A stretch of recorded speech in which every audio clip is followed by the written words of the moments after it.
Bismillahirrahmanirrahim. Assalamualaikum warahmatullahi wabarakatuh. Sahabat beriman yang dirahmati Allah, alhamdulillahirabbil alamin.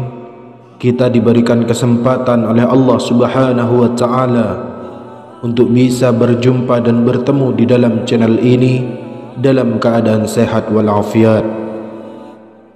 Al-Fakir doakan mudah-mudahan saudaraku semuanya selalu diberikan kesehatan, dilapangkan rezekinya, diampuni dosa-dosanya, dan dipanjangkan umurnya. Amin ya rabbal alamin. Sahabat beriman yang dirahmati Allah, Nabi Muhammad sallallahu alaihi wasallam berpesan, siapa yang mengawali doanya dengan dua kata agung ini, maka doa yang kita panjatkan akan diterima oleh Allah Subhanahu wa taala dan diijabah oleh Allah Subhanahu wa taala. Dalam menjalani kehidupan ini, semua dari kita pasti memiliki cobaan masing-masing. Setiap cobaan yang kita hadapi adalah baik untuk kita, karena dengan cobaan kita bisa sadar diri untuk kembali kepada Allah Subhanahu wa taala. Karena bisa jadi jika hidup kita selalu mulus, kita lupa sama Allah, hingga pada akhir hidup kita Allah hinakan kita dengan cobaan yang besar, bahkan dengan neraka yang kekal, karena selama hidup kita melupakan Allah Subhanahu wa taala. Oleh karenanya, setiap cobaan yang datang kepada kita haruslah kita ambil sisi positifnya. Dengan cobaan ini kita bisa lebih dekat dengan Allah Subhanahu wa taala.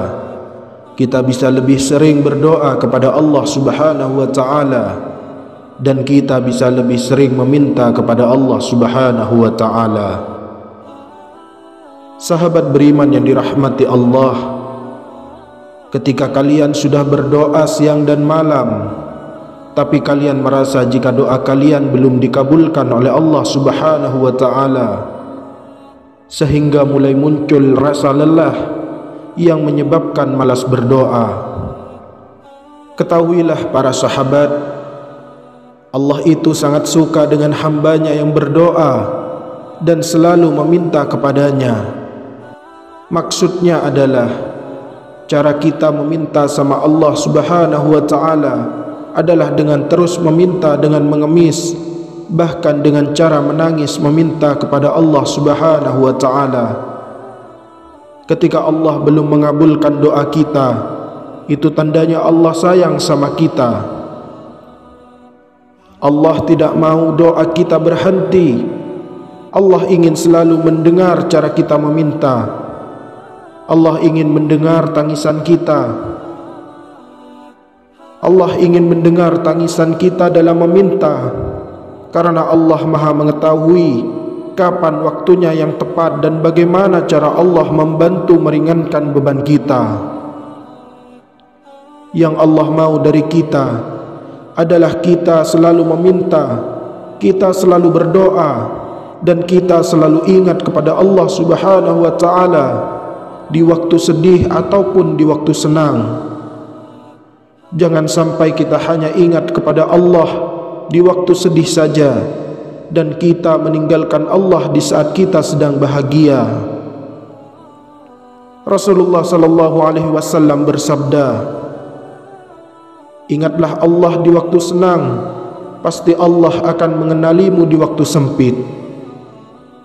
Sahabat beriman yang dirahmati Allah, pada video kali ini, Al-Fakir ingin memberikan dua lafaz agung yang jika kita berdoa menggunakan lafaz tersebut, Allah akan mengabulkan doa kita, asalkan kita selalu yakin bahwa doa kita pasti dikabulkan oleh Allah Subhanahu wa taala.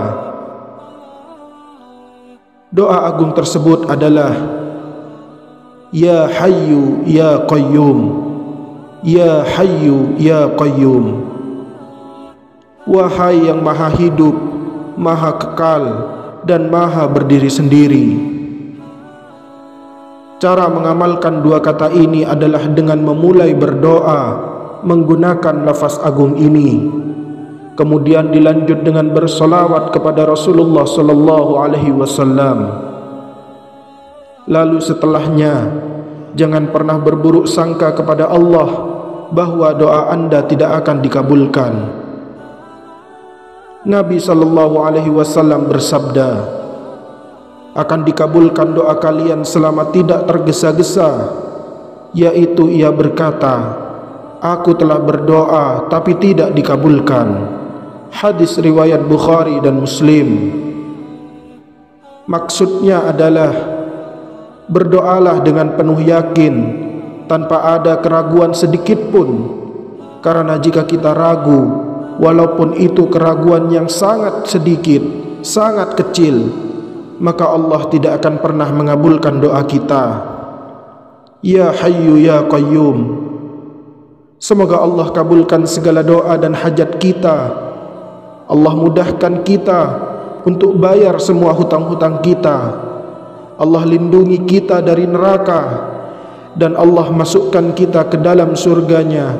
Amin ya rabbal alamin. Semoga video kali ini bermanfaat untuk kita semua.